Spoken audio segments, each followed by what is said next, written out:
सभी प्रशिक्षुओं को मेरा नमस्कार। आप सभी का हमारे चैनल टीएसपी क्लासेस में एक बार फिर से बहुत बहुत स्वागत है। तो दोस्तों, आज हम इस वीडियो में बहुत ही महत्वपूर्ण टॉपिक पर चर्चा करने वाले हैं। तब तक अगर आप हमारे चैनल में नए होंगे तो चैनल को सब्सक्राइब कर लीजिएगा और अपने दोस्तों को शेयर अवश्य कर दीजिएगा, जिससे कि यह वीडियो ज़्यादा से ज़्यादा लोगों के पास पहुंच जाए।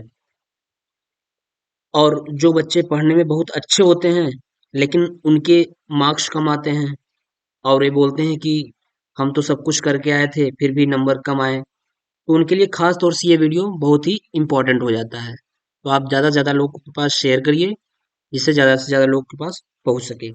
देखिए, इसमें जो हम बात करने वाले हैं वो है नंबर नंबर को इंक्रीज करने वाला। कहने का मतलब ये है कि नंबर को कैसे बढ़ाएं। ठीक, तो इंक्रीज करने वाला अर्थात बढ़ाने में एक चीज का बहुत ही अहम रोल होता है। इसमें एक चीज का बहुत अहम रोल होता है, वह क्या है? स्किल डेवलपमेंट, अर्थात लेखन कौशल विकास। इससे आपकी कॉपी जितनी ज्यादा अट्रैक्टिव बनेगी, जितनी ज्यादा आप अट्रैक्टिव लिखेंगे, एग्जामिनर का सारा ध्यान आपके कॉपी पे जाएगा। वो अच्छी तरीके से आपकी कॉपी को चेक करेगा, देखेगा। अगर थोड़ी बहुत उसमें गलतियां भी हैं तब भी एग्जामिनर उसको नजरअंदाज करते हुए आपको मार्क्स देने के लिए मजबूर हो जाएगा। तो इसमें होता यही है कि आप चीजों को ऐसे लिखिए कि एग्जामिनर उस चीज को देखने के लिए, आपकी कॉपी को देखने के लिए मजबूर हो जाए कि वाकई में ये कोई बच्चा कॉपी लिखा हुआ है, कैसा लिखा हुआ है। देखिए, स्किल डेवलपमेंट का बहुत ही इम्पोर्टेंट रोल होता है। अगर आप जितनी अच्छी तरीके से लिखे रहेंगे, सही बेस में लिखे रहेंगे, लिखावट ऐसी होनी चाहिए, हैंडराइटिंग अगर अच्छी है तो और भी बेटर है, अगर नहीं भी थोड़ी कम अच्छी है तो जरूरी नहीं है कि आपकी हैंडराइटिंग बहुत अच्छी होगी तभी वो स्किल डेवलपमेंट हो पाएगा, ऐसा नहीं है। वहां जरूरी ये हो जाता है कि आप प्रश्नों को कैसे लिखे हैं, किस सीक्वेंस में लिखे हैं। और प्रश्नों को कभी सटा के मत लिखा करिएगा। एक चीज का ध्यान रखिएगा, मैं आपको बता रहा हूं। प्रश्न को कभी भी, जैसे हम यहाँ पे लिखे हैं प्रश्न नंबर एक, एक का ऑप्शन यानी बहुविकल्पी प्रश्न, सबसे पहले ये लिखा गया है कि बहुविकल्पी प्रश्न। पहला ये होगा कि स्टार्टिंग जो आपकी होगी वो वस्तुनिष्ठ प्रश्न अथवा बहुविकल्पी प्रश्न से स्टार्टिंग होगी हमेशा। तो आप सबसे पहले ऊपर बीच में डाल दीजिएगा बहुविकल्पी प्रश्न। उसके बाद प्रश्न नंबर एक, प्रश्न नंबर एक का कौन सा ऑप्शन सही है। जैसे हमने मान लिया, सपोज दैट कोई असही होगा, कोई प्रश्न रहा होगा उसका असही होगा और अ में क्या है, अमाशय में। ठीक है, तो उसका, उस प्रश्न का ऑप्शन असही है तो मैंने ऑप्शन अ लिख दिया, अमाशय। तो ऐसे इस तरीके से लिखिएगा कि जिससे मतलब चीजें सटे ना आपस में, एकदम स्पष्ट दिखती रहे, हाँ ये चीजें लिखी हुई हैं। जब चीजें स्पष्ट दिखती रहेंगी तो एग्जामिनर उस चीज को बहुत ही अच्छी तरीके से देखेगा। अगर आप थोड़ी बहुत आप में मिस्टेक भी है तो उसको नजरअंदाज करते हुए आपको मार्क्स देता हुआ निकल जाएगा। ठीक है, अभी आप ऐसा कर दीजिए, बिल्कुल सटा सटा कर लिख दीजिएगा, एग्जामिनर इरिटेट हो जाएगा, क्या लिखा है उसको अच्छा नहीं लग रहा है। तो वो प्रेजेंट ऑफ माइंड, चूंकि एग्जामिनर जो होता है हम ही आप जैसे एग्जामिनर होता है, जैसे जो चीजें आपको अच्छी लगती है वही चीजें तो उनको भी अच्छी लगती है ना। तो अगर अच्छी हैंडराइटिंग है, अच्छा आपका सीक्वेंस है, लिखने का तरीका अच्छा पता है, तो आप अच्छे नंबर, अच्छे मार्क्स ला लेंगे। तो इस चीज का ध्यान रखिएगा। प्रश्नोत्तर एक हमने लिखा, एक का अ सही है, स्पष्ट अ दिख रहा है, अ में कौन सा ऑप्शन सही है, अमाशय। ठीक है, फिर प्रश्नोत्तर नंबर दो डालेंगे हम। प्रश्नोत्तर नंबर दो में कौन सा सही है? प्रश्नोत्तर नंबर दो में स सही है, स का ऑप्शन आंसर क्या है, भूकंप है। ठीक है, क्या है, भूकंप है। फिर उसके बाद बात आती है प्रश्नोत्तर नंबर तीन। प्रश्नोत्तर नंबर तीन का कौन सा, द वाला सही है। द में क्या है, बोतल खोलने वाला यंत्र। तो देख रहे हैं आप, जो चीजें भी लिखी गई हैं बिल्कुल स्पष्ट लिखी गई हैं, सारी चीजें क्लियर दिख रही हैं। तो अगर इस तरीके से आप लिखेंगे चीजों को तो श्योर है, 100% है कि आप अच्छे मार्क्स लाएंगे, 100% नो डाउट, अच्छे मार्क्स आप लाएंगे ही लाएंगे। तो इस चीज का आप ध्यान रखिएगा। और दूसरी चीज, दूसरी पॉइंट पे आप ये ध्यान दीजिएगा कि अगर बहुविकल्पी प्रश्न आप लिख रहे हैं तो उसमें प्रश्नों का सीक्वेंस, जैसे प्रश्नोत्तर नंबर 1 है, 1 को लिखिए, प्रश्नोत्तर नंबर 2 है, फिर 2 लिखेंगे, पहले 1 का लिख लेंगे जो भी था। जैसे हमने ये सीक्वेंस रखा है कि प्रश्नोत्तर नंबर 1, 1 के बाद 2, 2 के बाद 3, ऐसा मत करिएगा कि प्रश्नोत्तर 1 आ रहा है, 2 नहीं आ रहा तो हम प्रश्नोत्तर नंबर 3 लिख दें, ऐसा मत करिएगा, इसका भी इफेक्ट पड़ता है। आप प्रश्नोत्तर नंबर 2 ही डालिएगा, पहले आप सीक्वेंस से डाल दीजिए।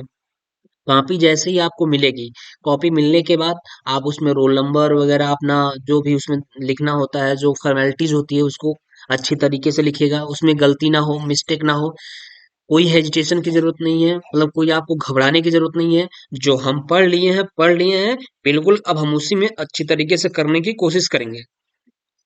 तो आप पहले कॉपी को लीजिएगा, कॉपी को अच्छी तरीके से उसमें जो भी उसकी फॉर्मेलिटीज है उसको भरिएगा। उसके बाद पेज खोलिएगा, लाइन वगैरह आपको खींचना होगा तो आप लाइन खींच लीजिएगा, बिल्कुल अगर आपको लाइन खींचना है तो ये जैसे आप दोनों तरफ की लाइन भी खींच सकते हैं, कोई दिक्कत नहीं है, दोनों तरफ लाइन खींच लीजिएगा। उसके बाद बहुविकल्पी प्रश्न डालिएगा, बहुविकल्पी प्रश्न डालने के बाद प्रश्नोत्तर डालिएगा, प्रश्नोत्तर 1, प्रश्नोत्तर 2, प्रश्नोत्तर 3, प्रश्नोत्तर 4, इतना डाल लीजिएगा और जगह छोड़ दीजिएगा जब तक आपको पेपर नहीं मिला है, जिससे कि पेपर मिलते ही, क्योंकि ये तो 100% पता है कि पहले बहुविकल्पी प्रश्न रहता है, 25 नंबर का है तो 5 नंबर तक तो बहुविकल्पी प्रश्न रहता है, तो उसमें प्रश्नोत्तर डाल दीजिएगा। उसके बाद एक लाइन छोड़िएगा, सटा सटा के मत लिखिएगा, आपके पास कॉपी की कोई प्रॉब्लम नहीं रहेगी, आप भी लीजिए सी लीजिए, कोई दिक्कत नहीं है, सारी प्रोवाइड कराई जाएंगी वहां पे। तो आप प्रश्नोत्तर 1 डालिएगा, उसका जगह छोड़ रखिएगा, फिर एक लाइन, उसको प्रश्नोत्तर 2 डालिएगा, फिर उसका जगह छोड़ के रखिएगा, फिर प्रश्नोत्तर 3 डालिएगा, उसका भी जगह आप छोड़ के रखे रहिएगा, प्रश्नोत्तर 5 तक डालिएगा। हमारे बताने का मतलब ये है कि ऐसा मत करिएगा कि 2 के बाद 3 लिख दें, फिर 3 के बाद प्रश्न, जब प्रश्न पत्र मिल जाएगा तो फिर कहेंगे 3 नहीं आ रहा है, तो चलिए हम 4 पहले लिख लेते हैं। नहीं, आप प्रश्नोत्तर को एक सीरियल से रखिएगा, आपको जो जो आ रहा है लिख लीजिए, नहीं आ रहा है तो आप लास्ट में प्रैक्टिस कोशिश करिएगा, हो सकता है याद आ जाए, क्योंकि कभी कभी ऐसा होता है कि अति लघु उत्तरी में प्रश्न हम करते रहते हैं, उसमें बहुविकल्पी का आंसर मिल जाता है, तो आप छोड़ रहिएगा, वहां पे जैसे आपको याद आएगा लिख लीजिएगा बहुविकल्पी में। अगर नहीं हो रहा है तो क्या करिएगा, आप छोड़िएगा नहीं प्रश्न, कुछ ना कुछ उसमें एक 50-50% का मान लीजिए कि 50-50%, कुछ दो ऑप्शन ऐसे होंगे कि उसमें 50-50% का चांस बनेगा, तो उसमें किसी एक को लिख लीजिएगा, ठीक है। लेकिन प्रश्न छूटना नहीं चाहिए और सीक्वेंस नहीं खराब होना चाहिए, ठीक है। ये तो हम बहुविकल्पी की बात कर लिए। अब हम दूसरा बात करते हैं कि अति लघुत्तरी प्रश्न, अति लघुत्तरी प्रश्न को कैसे लिखेंगे। जैसे आप बहुविकल्पी प्रश्न को देख रहे हैं, बाकायदा कैसे लिखा गया है, सारी चीजें लिखी गई हैं, ठीक है। तो बहुविकल्पी प्रश्नों को लिख लीजिएगा, कोई दिक्कत नहीं होगा, ठीक। उसके बाद अब आप आ जाइए अति लघु उत्तरीय प्रश्न। फिर पेज अगर लास्ट हो रहा है, पेज में 2-3 अगर लाइन खाली है तो उसको छोड़ दीजिएगा, अगले नए पेज से अति लघु उत्तरीय प्रश्न स्टार्ट करिएगा। आधा से अगर ज्यादा खत्म हो गया है बहुविकल्पी प्रश्न के, पांचों प्रश्नों को लेकर के आधा से ज्यादा खत्म हो गया तो उस पेज को छोड़ दीजिएगा और आप चले आइएगा नेक्स्ट पेज पे, वहां डालिएगा बीचों बीच में अति लघुत्तरी प्रश्न। आप अति लघुत्तरी प्रश्न को डालिएगा। उसके बाद प्रश्नोत्तर नंबर 6, आपको पता है कि इसके बाद प्रश्नोत्तर नंबर 6 ही आएगा, तो प्रश्नोत्तर नंबर 6 हो गया। अब सपोज जो भी प्रश्न पूछा रहेगा, जैसे मान लीजिए फसल चक्रण के बारे में पूछा है तो हमने इसका उत्तर लिख दिया फसल चक्रण, हेडिंग डाल दिया। और हाँ, आप केवल पेन का, काली और नीली पेन का प्रयोग करिएगा, ज्यादा से ज्यादा कोशिश रहे ब्लू एंड ब्लैक, बस इससे ज्यादा नहीं। तो फसल चक्रण के बारे में पूछा था, हमने फसल चक्रण के बारे में लिख लिया है, क्रॉप रोटेशन। तो इसमें जो भी चीज है, किसी खेत में एक निश्चित समय में एक फसल के पश्चात दूसरी फसल लेने की क्रिया को, जिससे भूमि की उर्वरा शक्ति नष्ट न होने पाए, फसल चक्रण कहते हैं। ये हमने लिख लिया। और सबसे ज्यादा इंपॉर्टेंट ये भी चीज ध्यान दीजिएगा, अगर आप कोई चीज लिखना है सुंदर दिखे तो उसके लिए कुछ सावधानियां बरतनी होगी। सावधानियां ये है, जैसे इस साइड में देखिए, इस साइड में जो भी आप शब्द लिखें आगे पीछे मत लिखें कि एक एक यहाँ लिखा गया था तो हम फसल यहाँ से लिख दें, इससे बहुत ही बुरा लगेगा, बहुत ही उसका इफेक्ट पड़ेगा, बहुत ही गंदा लगेगा। आपकी चाहे हैंडराइटिंग अच्छी हो या ना अच्छी हो। अगर आप इधर उधर लिखे रहेंगे, हैंडराइटिंग अच्छी भी रहेगी तब भी वो बेकार लगेगा। इधर का जो सीक्वेंस साइड हो ये एक समान चले, आगे पीछे ना हो। हाँ, इधर वाले में आगे पीछे चलता है, इधर वाले में कोई दिक्कत नहीं, इधर में तो आगे पीछे होगा ही होगा, 100% है। इधर से कोई मतलब नहीं। यहाँ के लिए एक ही सीरीज में चले, ऐसे ही सारी कॉपी हम ऐसे चले, एक ही लाइन से चले, आगे पीछे ना जाए। इस चीज का विशेष ध्यान दीजिएगा, स्पेशली इस चीज का ध्यान दीजिएगा कि ये आगे पीछे ना होने पाए। ठीक, देखिए जैसा कि हमने लिखा है। फिर प्रश्न उत्तर नंबर 7 आ गया। फिर ये ऐसा नहीं कि सिरका यहां से लिख दिया, ये देख रहे हैं बिल्कुल सीक्वेंस में है। ये हेडिंग डाला गया है, तो थोड़ा बहुत डिफरेंस रहेगा तो नहीं दिखेगा, लेकिन ज्यादा रहेगा तो दिख जाएगा। तो जैसे सिरके का रासायनिक सूत्र, तो सिरके का रासायनिक सूत्र हमने लिख लिया, एस्टिक एसिड। ठीक है, ये हो गया एस्टिक एसिड, ये चीज हो गया। प्रश्नोत्तर नंबर 8 आ गया। अब प्रश्नोत्तर नंबर 8 में कह रहा है, प्रश्नोत्तर नंबर 8 में यही कह रहा है, देखिए प्रश्नोत्तर नंबर 8 कह रहा है वसा को 3 समूहों में बांटा गया है। तो वसा को 3 समूहों में पूछा होगा कि वसा को कितने समूहों में बांटा गया है। तो वसा को हमने लिख दिया, वसा को 3 समूहों में बांटा गया है। तो हेडिंग हमने डाल दिया, हेडिंग का प्रयोग करेंगे, काफी अट्रैक्टिव बनेगा आपका, जो भी लिखावट रहेगी काफी अट्रैक्टिव बनेगा। तो वसा को 3, एक संतृप्त, दूसरा असंतृप्त, तीसरा बहु असंतृप्त वसा। संतृप्त वसा के बारे में हमने नीली पेन से लिख दिया है। तो हेडिंग का प्रयोग आप करेंगे तो इससे आपका सिस्टम बिल्कुल सही दिखेगा, सही चीजें रहेंगी। चीजों को सटा के मत लिखिएगा, काफी मतलब स्पेस ऐसा भी रहे, बहुत ज्यादा स्पेस भी ना रहे कि गंदा लगे। तो ऐसा लिखेगा जिससे एकदम स्पष्ट दिखता रहे, एग्जामिनर चीजों को बिल्कुल क्लियर तरीके से देख ले। ठीक है, फिर अगला आता है प्रश्नोत्तर नंबर 9। सौरमंडल के ग्रहों के बारे में पूछ रहा था, तो सौरमंडल के ग्रहों के नाम हमने हेडिंग डाल रखा है, उसको इसके बारे में लिख दिया है। ठीक है, ये चीजें हो गई हैं। ये प्रश्नोत्तर नंबर 9 हो गया। फिर प्रश्नोत्तर नंबर 10 आ गया। सिंचाई की विधियां पूछ रहा था, तो सिंचाई की विधियों के बारे में हमने लिख दिया है कि ये विधि है, ये विधि है, प्रवाह विधि और क्यारी विधि, कुंड विधि, वलय स्थिति विधि, वलय स्थिति विधि, ये चीजें हैं। वार्ड विधि, ड्रिप विधि। तो ये चीजों, जो भी चीजें लिखी जाए बिल्कुल क्लियर लिखी जाए, स्पष्ट दिखे। ये तो हमारी अति लघु उत्तरी तक की बात हो गई। अब बात आती है लघु उत्तरी प्रश्न। अब हम देखेंगे कि हमारा जो पेज है वो आधा से ज्यादा खत्म हो गया है, अगर उसका, तो उसको छोड़ करके हम नेक्स्ट पेज से डालेंगे लघु उत्तरी प्रश्न, बीचों बीच स्पष्ट ब्लैक पेन से लघु उत्तरी प्रश्न डालेंगे। लघु उत्तरी प्रश्न में अब प्रश्नोत्तर नंबर 11 से स्टार्ट होगा, फिर प्रश्नोत्तर नंबर 11 से हम स्टार्ट करेंगे और उस चीजों को लिख लेंगे। ठीक है, ये चीजें प्रश्नोत्तर नंबर 11, प्रश्नोत्तर नंबर 12, इसी तरीके से चलेगा आपका। तो ये देख रहे हैं, मतलब आपको ये बताया जा रहा है किस तरीके से आप चीजों को लिखेंगे। देखिए इंपॉर्टेंट, बहुत इंपॉर्टेंट होता है। इंपॉर्टेंट इसलिए होता है क्योंकि आपको सब कुछ आता रहता है, सब कुछ जानते रहते हैं, लेकिन अगर आपका स्किल डेवलपमेंट, यानी कि कहने का मतलब ये होता है कि अगर आपका लेखन कौशल विकास अच्छा नहीं रहा तो आपका परफॉर्मेंस भी डाउन हो जाता है। तो जो भी चीजें आप पढ़ रहे हैं, काफी मेहनत से पढ़ रहे हैं, आज के बाद आपका मंडे से पेपर है, तो संभवतः और श्योर हैं कि आप अच्छे तरीके से पढ़ रहे होंगे। तो चीजें अगर तैयार हो गई हैं आपकी, तो हम एक चीज को और भी ध्यान दें, विशेष तौर से ध्यान दें, क्योंकि अगर बहुत ज्यादा ज्यादा चीज आपको आ भी रहा है, लेकिन अगर आपको लिखने का तरीका नहीं पता है, चीजें नहीं पता है, कैसे लिखा जाए, किस सीक्वेंस में लिखा जाए, तभी दिक्कत होती है। तो आप लिखने के तरीके को भी देख लीजिए, लेखन कौशल देख लीजिए। ज्यादा घबराने की जरूरत नहीं है। आप एग्जाम में जब भी बैठिए, बिल्कुल टेंशन मुक्त होकर के बैठिए कि जो मैंने पढ़ा है वो अच्छा ही पढ़ा है, सब कुछ अच्छा ही होगा। बिल्कुल वहां पे हेजिटेशन नहीं होना चाहिए, घबराने की जरूरत नहीं। अरे मुझे ये भी नहीं आ रहा है, मुझे वो भी नहीं आ रहा है, नहीं, कुछ नहीं। जो पढ़ लिए हैं पढ़ लिए हैं। अब इसके बाद हम एग्जाम में बैठेंगे और अब अपने स्किल डेवलपमेंट पे ध्यान देंगे। वहां पे मैंने ये हो जाता है कि हम अपने स्किल डेवलपमेंट पे ध्यान देंगे, कैसे हमको लिखना है, कैसे बताया गया है, कैसे क्या चीजें हैं। ठीक है, और पेन, जो ब्लैक वाली पेन हो थोड़ी सी मोटी हो। और थोड़ी सी मोटी का मतलब मैं आपको बता रहा हूँ कौन सा ब्लैक पेन आप यूज करेंगे तो ज्यादा बेटर रहेगा, जहां तक मेरा एक ओपिनियन है। जो आप कंपटीशन के एग्जाम में जाते हैं देने के लिए, तो एक बाल पेन आती है गोला करने के लिए, ऐसे गोला करने के लिए बॉल पेन आती है ना, ब्लैक कलर में दिखा रहे हैं आपको। ब्लैक कलर में रहता है, जब कंपटीशन एग्जाम देते हैं तो गोला करने के लिए आती है। वो क्या होती है, वो हेडिंग की तरह काम करती है, मोटा रहता है। तो मोटा लिखने से कि उभार आएगा, कोई चीज लिखेंगे, आप लिखेंगे तो वो उभार आएगा। उस पेन का अगर आप हो सके तो प्रयोग करेंगे तो बेस्ट रहेगा। ठीक है, तो ये चीजें हैं। और उसके बाद पेन, जो भी पेन वगैरह हो, उसको सही तरीके से आप यूज कर चुके हो पहले से। आज 2 दिन से उसको यूज कर लीजिए, जिससे कि वो बिल्कुल फ्लाइंग चले, अच्छे तरीके से चले, कहीं उसको दिक्कत ना हो चलने में।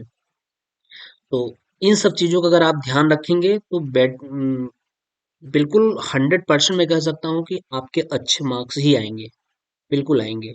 नी संकोच, नी मतलब कोई भी तरीके का हेजिटेशन नहीं, अच्छे मार्क्स आएंगे ही आएंगे। तो इस चीज का ध्यान दीजिए आप लोग। और विशेष तौर से आप लिखने के तरीके पे भी ध्यान दीजिए। जितना आप पढ़ाई पे ध्यान दे रहे हैं, आप 1-2 दिन बचा है, आप इस चीज को भी ध्यान रखिएगा। एग्जाम में बैठिएगा तो एक बार जब वहां बैठिएगा तो ये याद रहे कि हमको लिखना किस तरीके से है।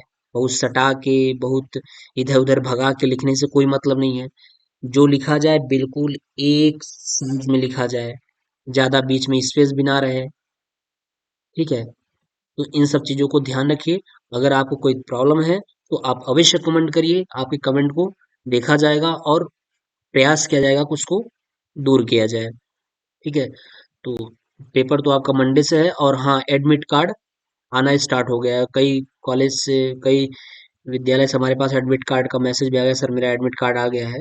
तो आज और कल तक आपका एडमिट कार्ड मिल जाएगा, उसमें कोई संदेह नहीं है। आप पढ़ाई करते रहिए, आपके कॉलेज से फोन आएगा या मैसेज आएगा आपके ग्रुप पे कि आप एडमिट कार्ड आके ले जाइए। तो जाके वहां से आप एडमिट कार्ड लीजिए और अपने सारे चीजों को सही तरीके से रख लीजिए, अरेंजमेंट में रख लीजिए, जिससे कि आपको डिस्टर्ब ना हो। क्योंकि अगर आप छोटी छोटी चीजों को ध्यान रखेंगे तभी अच्छी बनेगी। ये छोटी छोटी चीजें ध्यान देंगे तभी। ऐसा नहीं कि हम केवल पढ़ते जा रहे हैं, पढ़ते जा रहे हैं। छोटी छोटी चीजों का मतलब ये होता है कि हमारी कुछ सावधानियां हैं, कुछ हमारे इंस्ट्रूमेंट्स हैं जिसको हम सही रखें अपने, जैसे पेन वगैरह को बढ़िया से उसको यूज कर लीजिए, अच्छा चलता रहे। वहां पे हेडिंग वगैरह लिए रहिए, आपको दिक्कत ना हो। क्योंकि 1% बहुत मायने रखता है, 1%, आधा परसेंट बहुत मायने रखता है। ठीक है, और एक चीज हम आपको ये भी बता दें कि कभी कभी हम ये देखते होंगे कि हम कभी कभी नीचे की लाइन से लिख देते हैं।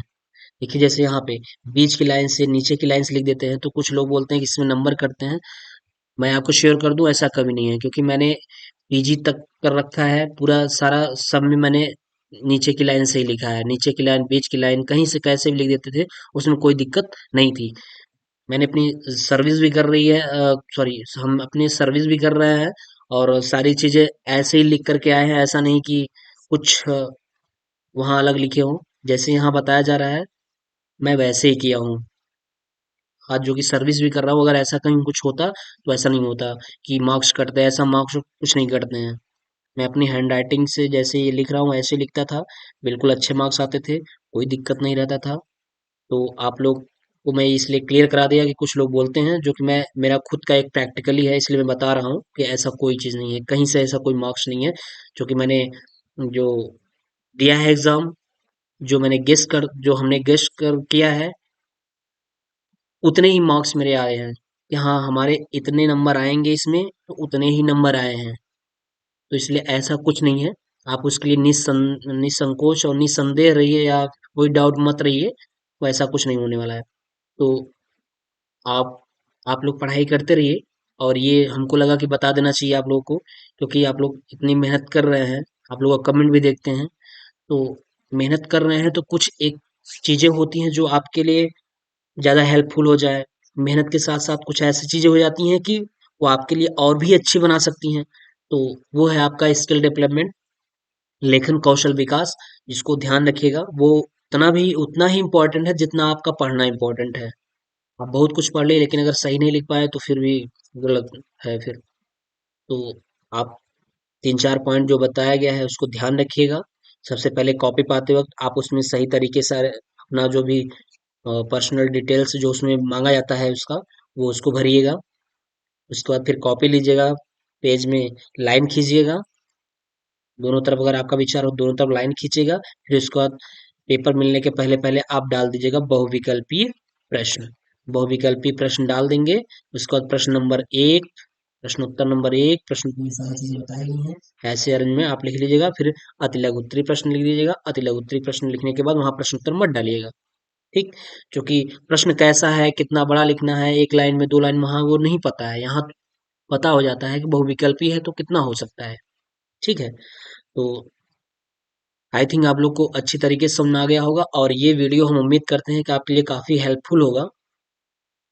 तो अगर आपके लिए हेल्पफुल है तो प्लीज आप अपने दोस्तों के साथ ज्यादा से ज्यादा लोग को शेयर करिए और टीएसपी क्लासेस को सपोर्ट करिए, जिससे कि आपका इसमें ही नहीं, अगले जो भी सेमेस्टर होगा उसमें हम लोग और भी बेटर देने की कोशिश करेंगे, और भी अच्छी चीजें प्रोवाइड कराएंगे, ठीक है। तो इसलिए ज़्यादा से ज़्यादा लोग के पास शेयर करिए, और अगर चैनल में नए होंगे तो सब्सक्राइब कर लीजिएगा। तो चलिए फिर मिलते हैं नेक्स्ट वीडियो में, तब तक के लिए बाय।